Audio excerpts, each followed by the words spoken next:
So Beau of the Fifth, I don't know what the end of your channel is called. I don't know what it's called. Dropped this video about an hour ago, according to the website, about the California recall, and I'd like to address it. Being an organizer in California, in Orange County, which was we are pretty much the barometer for the state, and we're kind of the trendsetters of what's happening in California right now. I would like to address point by point what you've discussed in this, and I understand your concerns, especially as somebody who's not from California and doesn't really know.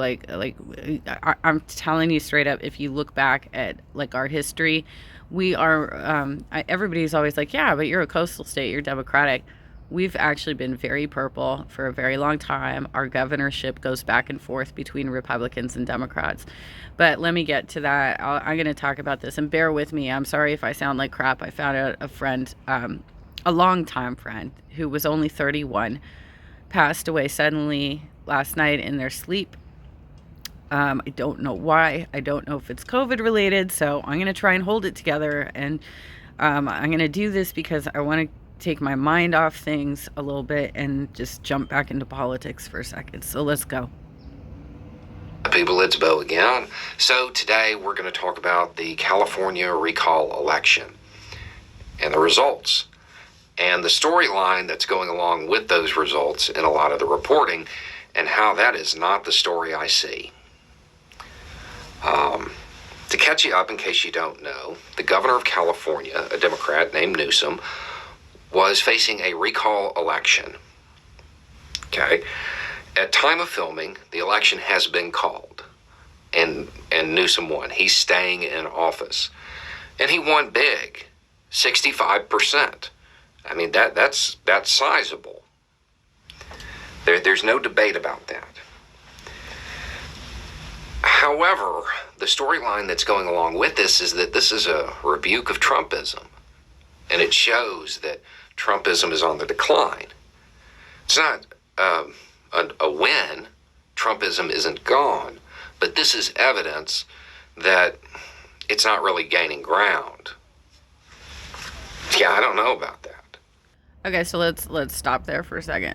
So Beau, let me just kind of give you some. First of all, yeah, we are, especially Orange County, Huntington Beach, San Clemente. The GOP focuses on us a lot because this is where they come to raise money.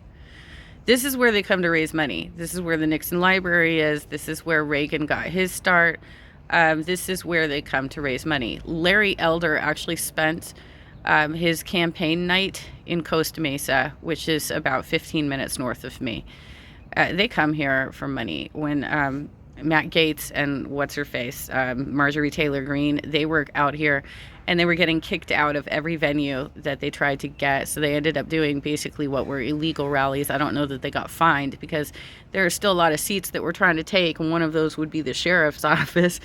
So, yeah, politics is very much about momentum. And when you're going into the numbers of this, you're looking at the parallels between 2020, which was just last year, by the way, it was just last year, versus 2021, a very off-season recall election. This is not a normal time for people to vote, but the very significant thing about what happened here is that we, the left, have been way successful in changing the dynamic of the way that people vote, because historically speaking, leftists only show up for presidential years, and they only show up for the general election. So the fact that we are getting these voters engaged and out to the polls is amazing. Now, what does this say? It says what's happening in California. California, though, is a trendsetter for the rest of the nation, and we also have the largest delegation representing any state in Congress. So it is significant. But I'm going to let you go on. I'm going to address these points. I don't know about that. The Washington Post, at time of filming, says that 34.8% of people voted in favor of the recall. Okay? Again, that's a small number. And the election monitoring site 538 They have it at a cool 35% in favor of the recall. So there's no doubt that Newsom won. But, okay, a Democrat won in California. Stop the presses. That's not actually a surprise at all, really. Okay, no, it actually is. It actually is. We were really scared that we might actually lose this one because there were a lot of mistakes leading up to it. But then there was a lot of really good decisions made in the weeks leading up right before. But the whole reason that we even went to a recall election was because there were some mistakes made that allowed the GOP to slide in, get the signatures that they needed to actually create this very expensive recall election. That $300 million spent where that could have gone into helping impoverished people, and that's not where we are right now. But please remember that we had Pete Wilson in the 90s. We had Ronald Reagan was one of our governors. Arnold Schwarzenegger was our governor the last time they pulled this recall bullshit on us.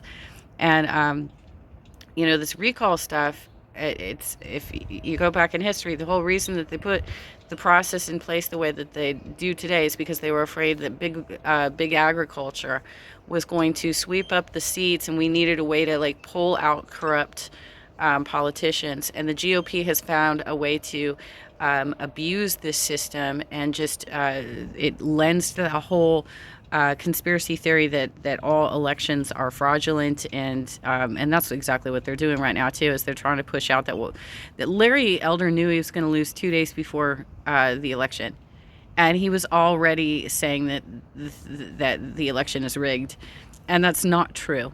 We're winning elections because we're walking blocks, we're knocking on doors, we're calling people, and we're texting people. We're doing the work, and we're getting people to the polls. They are losing elections because they keep spinning conspiracy theories and encouraging people to get sick and die, and talking about Jews control everything. They're just throwing out neo-Nazi. They're going further to the right. It's becoming too extreme for many residents in California.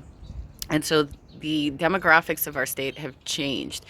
Republicans are now actually a third party in California. That has never been the case before, but they are now.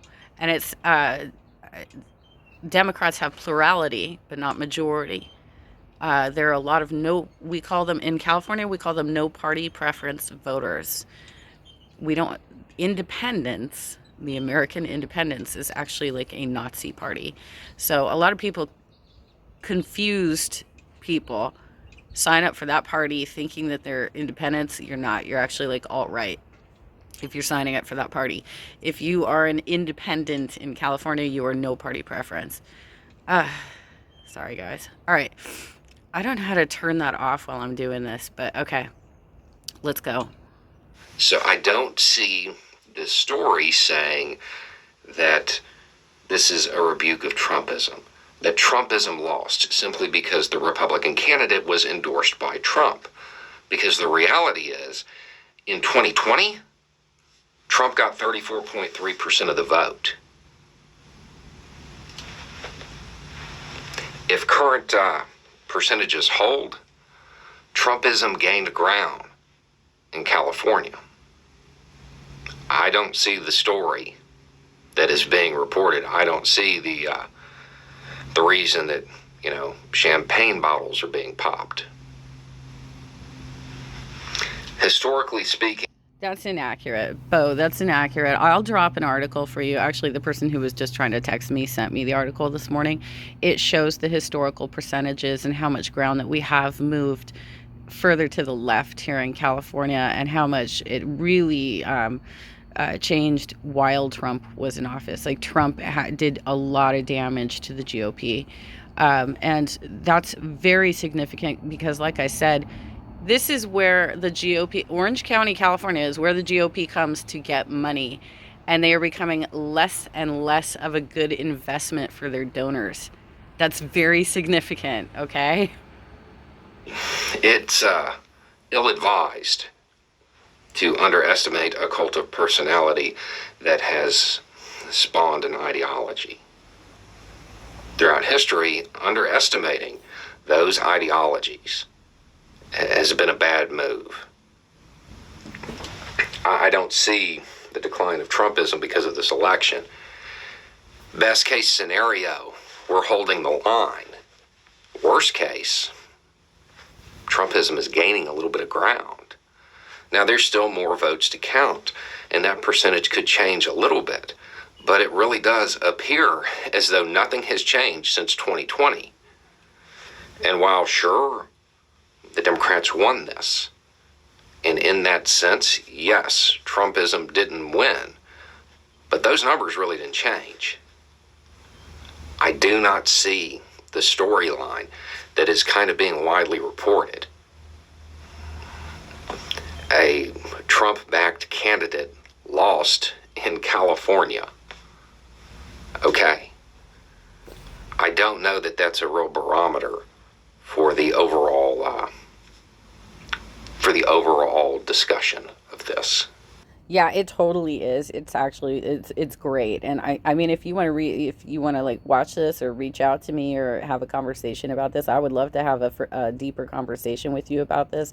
This is actually really significant. Like I said, California is far more purple than people think. We are the largest producer of food in the world. And so we have a lot of red counties. And I live in, well, Orange County is no longer red, y'all. The Democrats have plurality in Orange County now. Like I said, this is where the GOP comes to raise money.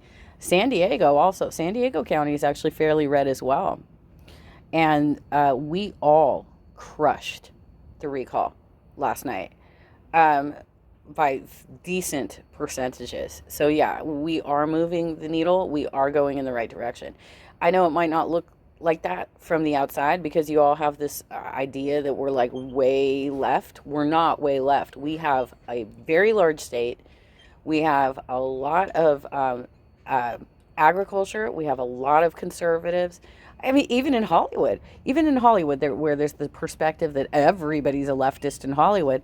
Really, Scott Baio, Rose McGowan, Rob Lowe is a Republican. There's a ton of actual Kirstie Alley. You look at there's a ton of actual actors in Hollywood that are Republican icons. So no, this is a generalization. It's actually something that neo-Nazis have successfully pushed out throughout the country, that Hollywood is controlled by the Jewish. What the Jewish people did start Hollywood for the most part. Like, they invested in and started the movie studios. A lot of them were Jewish, right? But it doesn't mean that controlled all of the politics of Hollywood.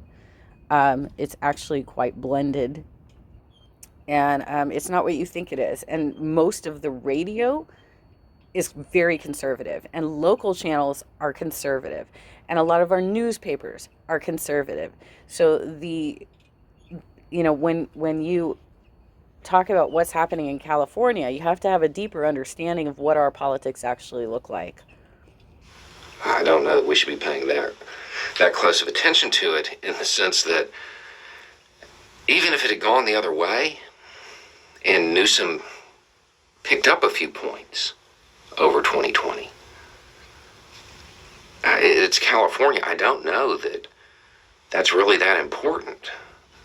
But given the fact that the numbers didn't change, I certainly don't see a reason to celebrate. Anyway, it's just a thought. Y'all have a good day. Okay, so I'm going to conclude on this particular thought. The big takeaway from this is that even though we killed it, even though we slayed it yesterday, and we won by sizable, clear margins where you cannot even dispute this election. It totally blows away Larry Elder's argument that this was a rigged election, because the only way you could possibly rig an election is if it's close. You can't do it when it's so obvious that the turnout was absolutely against you. And that's what happened here. The turnout was absolutely against Larry Elder. The takeaway is that because Gavin Newsom, he only has 1 year left, by the way, before he has to run up for a re-election. because it was so close and he had to rely on so much of the Democratic organizers and progressive organizers throughout the state, that he is now in a position where we saved his ass. And so he's going to have to be receptive to our progressive lobbying leading up to his next election. That's the big takeaway. So that's where we had a massive win yesterday, was not only did we prevent the GOP from moving anywhere, and we have been shrinking them by quite a bit. If you look at our voter registrations, I will drop the article.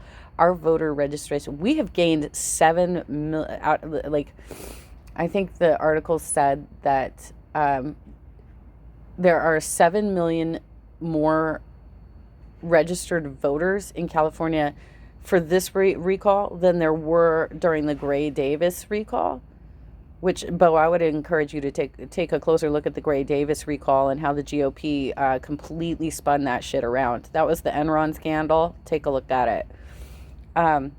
They completely spun that and turned it into something that was Gray Davis's fault, when in fact he walked into that situation of contracts that were already in place, that were put in place by Pete Wilson. Anyway, so the point being is we have 7 million more voters this time around than we did during that recall election. And the percentage of voters was larger Democrat than Republican. Republican voter registration has shrunk in this state. And, but, you know, when it comes to actual registrations, the key is, can you get your voters to the poll? And that's where Republicans have been successful, and why they've been able to have, like, be able to have California be purple for so long, is because Republicans were better at getting their people to the polls. But now they're doing all this stupid stuff, like telling them to be afraid of, like, mailing in their ballots, telling them to be, you know, that you can't trust the system and stuff. The funny thing is the stupidity of that, by the way. The stupidity of that. Orange County is considered like the model of the nation in regards to voting, because we've had to make so many corrections because of Republican interference over the decades of, like, you know, trying to, like, intimidate voters with, like, armed people at the polls and stuff, accusing people of not winning fairly because, like, people who were not citizens were voting. We've had all sorts of issues over the years, and that's why we actually have the cleanest elections possible are in Orange County now, but they keep still trying to mess with us, y'all. But our registrar, the fella in charge of the registrar, is a Republican, and he is widely respected by all parties. Like, everybody respects him as a nonpartisan person who does a great job. Nobody has a problem with that guy, okay? But we still have the GOP out there doing their shenanigans, like putting out fake ballot drop boxes and crap. And, like, they're always trying to rig the elections, and they're always blaming Democrats as being the ones who are trying to rig the elections. But they lost sizably. It was significant. And if you look at the elections 2016, 2020 over 2016, Biden won by a greater margin in 2020 than Hillary did. Because, by the way, Hillary won Orange County in 2016, y'all. She did. She won, which is significant. That's a significant rejection of the GOP, that Hillary fucking Clinton won Orange County in 2016. Biden won by a much larger margin in 2020. And Gavin Newsom was able to, in an off season, in a very unlikely time to actually get Democrats to the polls, he was able to mirror the results of Biden's election. That is significant. And it is a massive hit to the GOP, because that's going to affect their funding. That will absolutely affect their funding. So that should be your takeaway. I will drop the article.